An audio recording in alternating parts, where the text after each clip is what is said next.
Assalamualaikum warahmatullahi wabarakatuh.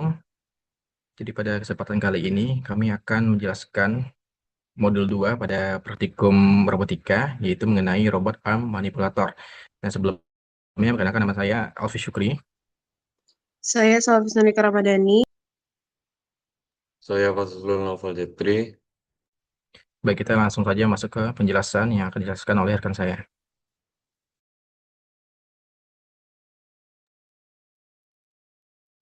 Baik, kali ini saya akan menjelaskan yaitu terkait modul 2 yaitu robot arm manipulator.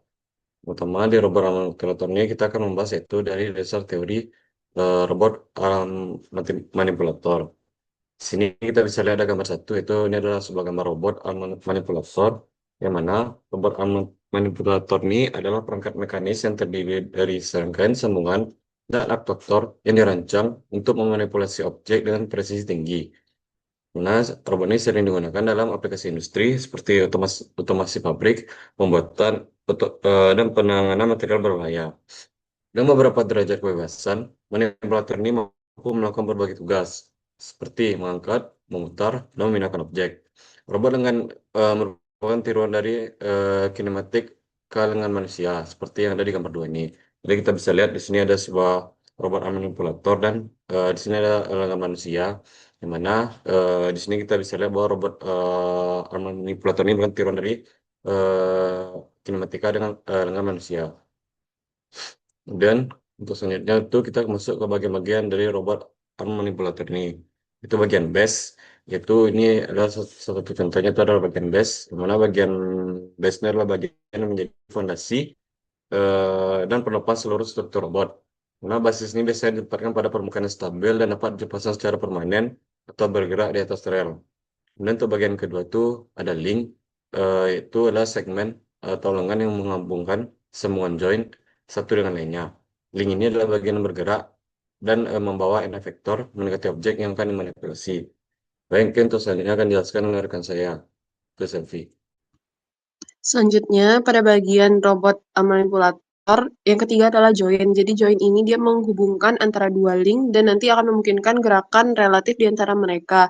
Nah, nanti gerakan masing-masingnya itu akan memberikan derajat kebebasan. Selanjutnya itu ada end effector. Jadi ini merupakan bagian paling ujung dari robot manipulator. Fungsinya itu akan berinteraksi langsung dengan objek. Jadi bisa berupa gripper, alat las, alat pemotong, atau alat khusus yang tergantung pada aplikasi robot. Selanjutnya adalah DOF atau Degree of Freedom. Jadi ini merupakan istilah untuk menggambarkan jumlah gerakan independen yang dapat dilakukan oleh suatu sistem mekanis.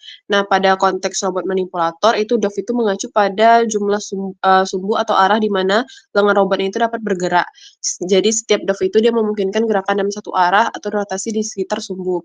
Misalnya pada lengan robot dengan 3 derajat kebebasan, nah lengan itu dapat bergerak naik turun, kiri kanan ataupun masuk keluar.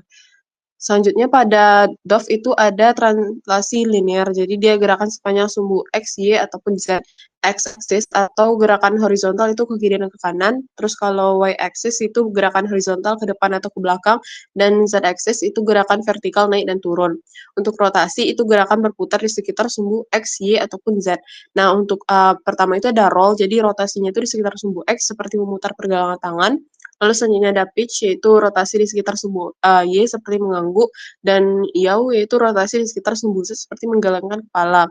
Nah, jumlah DOF ini dia menentukan fleksibilitas dan kemampuan manuver robot manipulator. Semakin banyak DOF, maka semakin kompleks dan mahal desain serta kontrolnya.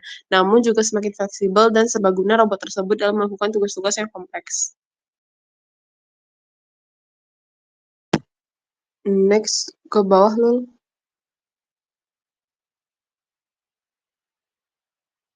Selanjutnya akan dijelaskan oleh rekan saya. Ya, selanjutnya, pada robot arm manipulator, terdapat dua konsep penting dalam kinematika robot, yaitu inverse kinematics dan forward kinematics. Nah, kedua metode ini digunakan untuk mengatur hubungan antar sudut join robot dengan posisi end effector atau ujung lengan robot. Nah, kita akan membahas terlebih dahulu, yaitu bagian inverse kinematics. Nah, apa inverse kinematics? Nah, itu merupakan metode untuk menentukan besar sudut pada setiap join robot berdasarkan posisi target yang ingin dicapai oleh end effector. Nah, jadi pada metode ini, posisi koordinat dari tujuan seperti di titik X dan Y ya yang sudah diketahui terlebih dahulu. Kemudian sistem menghitung sudut join yang diperlukan agar ujung robot dapat mencapai posisi tersebut. Nah, konsep ini sangat penting ya kita gunakan untuk memungkinkan robot bergerak menuju objek dengan presisi yang tinggi. Nah, misalnya saat mengambil atau memindahkan barang pada industri otomasi. Kemudian pada inverse kinematics ya, perhitungan dapat dilakukan dengan metode aljabar, numerik maupun geometris. Nah, pada metode ini paling umum digunakan karena memanfaatkan prinsip trigonometri dan bentuk geometri dengan robot untuk mencari nilai sudut join. Nah, semakin banyak jumlah join dan degree of freedom atau DOF ya, maka perhitungan inverse kinematics akan semakin kompleks. Nah, sedangkan forward kinematics yaitu merupakan metode untuk menentukan posisi akhir end effector berdasarkan sudut join yang telah diketahui sebelumnya. Nah, pada metode ini, ya, sudut tiap join dan panjang link robot digunakan untuk menghitung koordinat posisi ujung dengan robot pada sumbu X dan Y. Nah, dengan forward kinematics, arah dan posisi gerakan robot dapat diprediksi sehingga mempermudah proses mengendalikan robot. Nah, di sini, ya, pada robot arm 2D dengan dual link, ya, posisi end effector dapat dihitung menggunakan persamaan sebagai berikut, yaitu untuk mencari X, ya, jadi kita menggunakan L1 cos theta 1 ditambah L2 cos theta 1 tambah 2. Sedangkan untuk yang Y sendiri, yaitu L1 sin theta 1 ditambah L2 sin theta 1 tambah 2. Nah, di mana L1 dan L2 itu, ya, itu merupakan panjang link robot. Kemudian untuk theta 1 dan theta 2-nya, itu merupakan sudut pada join pertama dan yang kedua. Kemudian untuk X dan Y, itu merupakan posisi akhir end effector pada bidang koordinat. Nah, dari persamaan tersebut, dapat kita pahami ya bahwa posisi ujung robot dipengaruhi oleh kombinasi panjang link dan sudut putar setiap join. Nah, jika sudut join berubah, ya maka posisi end effector juga akan mempengaruhi dan berubah ya. Itu mengikuti hasil perhitungan kinematikanya.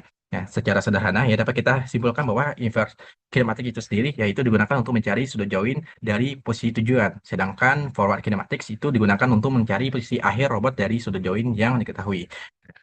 Sekian penjelasan dari modul 2 praktikum robotika kami. Kami dari kelompok 20 akan mendemonstrasikan percobaan modul 2 ya mengenai robot manipulator. Nah, di sini saya Alfi Syukri. Saya Fazul Fitri. Oke, kita langsung aja ke percobaan. Sebelum itu ya, saya akan jelaskan terlebih dahulu ya, apa itu robot arm manipulator ya, yaitu adalah sebuah perangkat mekanik ya yang berbentuk lengan ya, dia dihubungkan menggunakan join-join dan juga menggunakan aktuator. Nah, ini yang hitam ini aktuator. Nah, di sini ya terdiri dari 4 join ya, 1 2 3 4. Nah, 4 join. Nah, kemudian pada bagian ini ya ada lengannya atau link ya pada bagian sini ya. Ini linknya. Oke, kemudian end effectornya itu pada bagian sini. Nah, ini yang nantinya mengenai objeknya.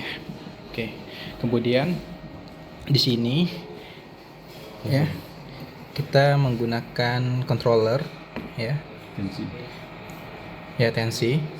Kemudian di sini kita menggunakan IC ya, dimana fungsi IC ini untuk mengolah data dari si controller ini ya. Dua data masuk ke IC ini, kemudian diolah lagi untuk menjadi satu keluaran yang kemudian di outputkan ke si motornya ini atau si aktuatornya ini. Nah, kemudian robot ini dia menggunakan power supply. Nah, di sini bisa kita lihat ya.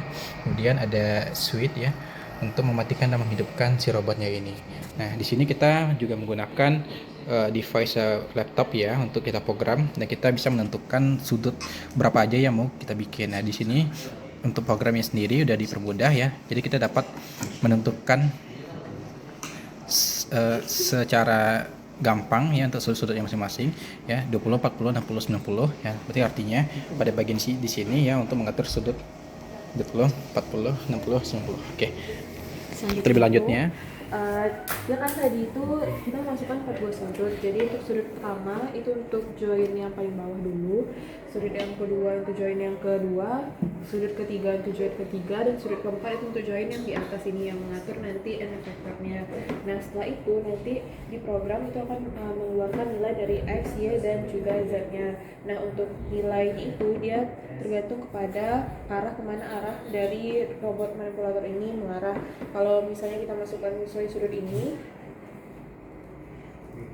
nah Untuk nilainya itu, nilai X-nya dia mengarah ke bagian sumbu X yang bernilai negatif dan dia mengarah ke sumbu Y yang pada bagian negatif. Selanjutnya untuk perhitungannya akan dijelaskan lalu. Baik, untuk penjelasan perhitungan, bagaimana cara kita untuk menghitung robot manipulator ini secara manual? Yang pertama itu untuk mengukur sumbu X-nya, kita melakukan pengukuran. Kita ambil titik 0 itu dari base robot manipulator ini, kemudian diukur terhadap n efektor dari robot ini. Dan didapatkan ukuran berapa pengukuran manual dari X ini. Nanti itu akan dibandingkan dengan pengukuran yang ada di program karena kurang akurat. Dan untuk pengukuran Y, misalkan kita mengambil titik 0 pada base seperti ini, dan nanti juga diukur terhadap n efektornya.